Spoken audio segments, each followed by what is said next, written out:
guys, so I'm vlogging. You guys have asked me to do it and everyone's laughing at me because it's kind of crazy.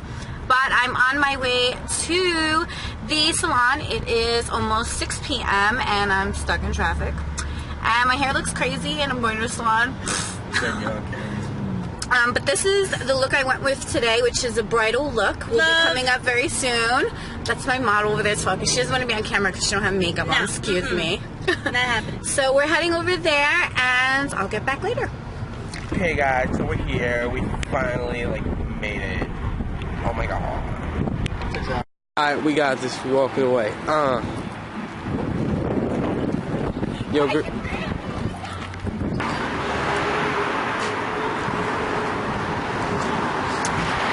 here.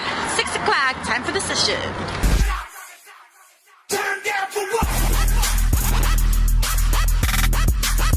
Turn down for what?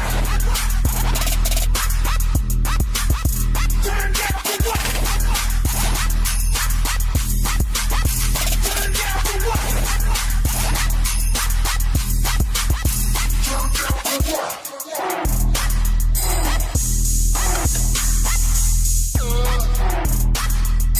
So the first thing we're going to talk about is eye shapes and determining which is your eye shape. So there are 6 eye shapes. There's monolid, which none of you guys have. That's more of an Asian descent background. You have upturn, which I'll show you in a second. You have downturn, which I would say some of you are downturn. You've got almond eyes, which is mine. And then you've got round eyes, which you're a little bit of a mix, both. Okay, so here's the easy trick. Take a ruler or a piece of paper. You're going to line it up with your irises. So looking at Esky's eyes, does it line up at the outer edges or does it go down or up? It goes down. So she has downturn eyes. Okay. Same thing would apply for you, just looking at it. But the reason why she has slightly round eyes, if you look under here, you can see the whites of her eyes. Look straight ahead. See how the white is showing and then you see the eye? Where mine, you don't see that at all. She's a mix of the two. So she's round and downturn. Here. I'm just going to use everyone as an example. Now hers is the same as Aspie, except they're a little bit more closed down. So she doesn't have as much space. So this is actually going to be the perfect tutorial because you guys will have the same shape. So you guys will learn how to use your eye structure now. Set the outer edge here, which you see her first hair from her nostril, the angle, which would be the peak, and from the outer portion of her nose to the outer corner of her eye. That's where it needs to end. Which hers, she's actually perfect. She's Join us for the Avon Walk for Breast Cancer. So I'm just gonna flick it and go against the grain of the hairs. That way it looks natural. Then when you're up here in the front, you're just going to start to flip the brush upwards. And that's going to mimic actual strokes of your hair. So it just fills in right where you need it to be. So.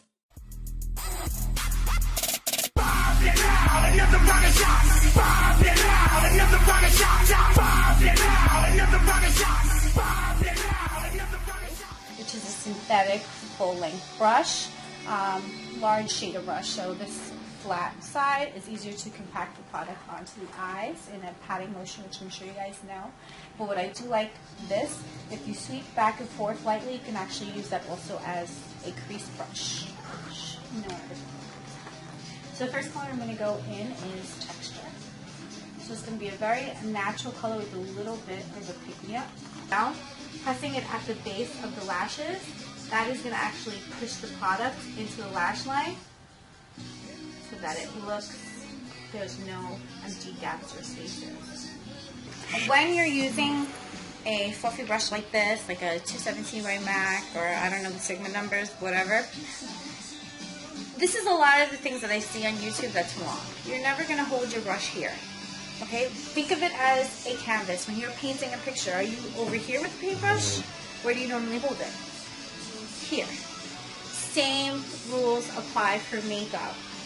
If you're putting pressure here, what you're doing a lot of the times is you're putting too much product onto the brush and it's going to look like you punched yourself in the eye. So you hear everyone like, oh, I did smoky, yeah, but I can't do it because it looks like I hit. 9 out of 10 times they're holding their brush wrong. Where if I go, okay, I'm holding it here, right? See the little shadow that just came out versus, see the light hands of touch? There's a big difference. Soft, you're packing on too much color. When you see people doing that on videos or whatever, that's why it looks like they're getting punched. You gotta be very, very light-handed, especially with darker shadows, okay? And then from here, for your eye shape, you wanna go from about here and stop. You don't wanna bring it all the way in because it's gonna close off your eyes. You wanna, like I said, enhance your eye look.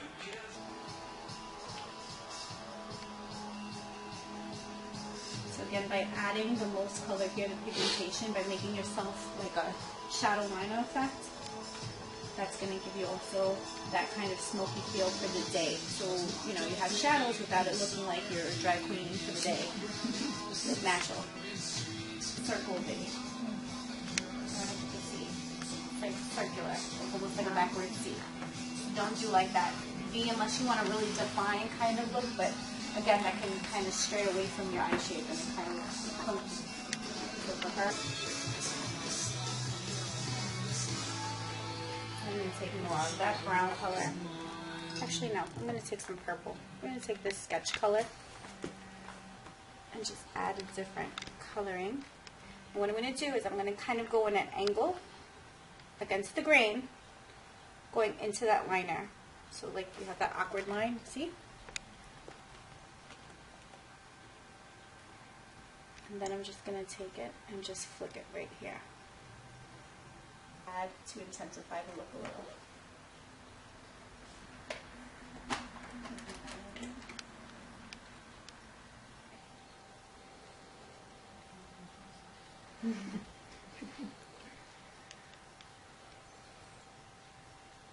Just do like a little dot, and then from there just start to blend in close. Just gonna blend and meet it up with that top shadow. That way it diffuses and adds to that look. Okay.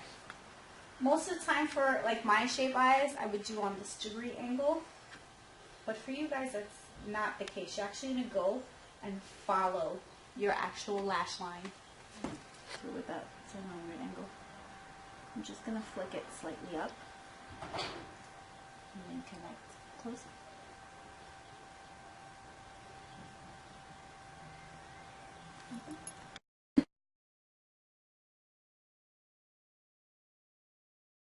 The obvious thing is to actually feel where your bone starts, right here. So you're starting. The thing too is if you're a beginner, count.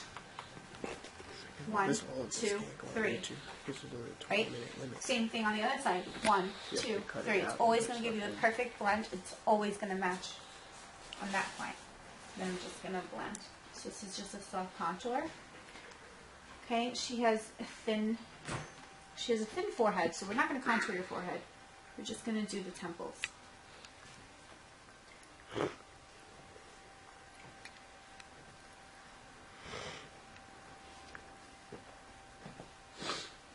Get away from me.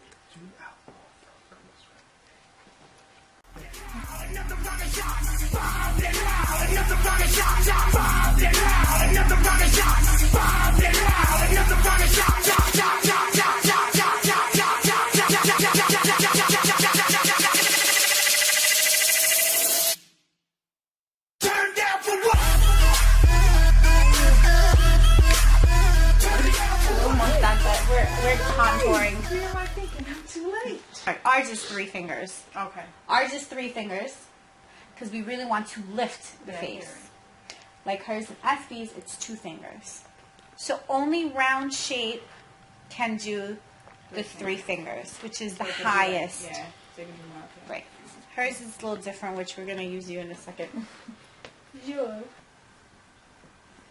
And just light strokes. And then whatever's left of the brush. And now she looks a little rosy, looks more up, more weight. So, by starting here at the top and working your way down, it'll give you the softest application. When you start here, it tends to look like this way will just give you the right amount that needs to be deposited to the cheeks. On top of the oils down the side of the bridge of the nose. So while it sets it, it gives her a natural glow. Do you see?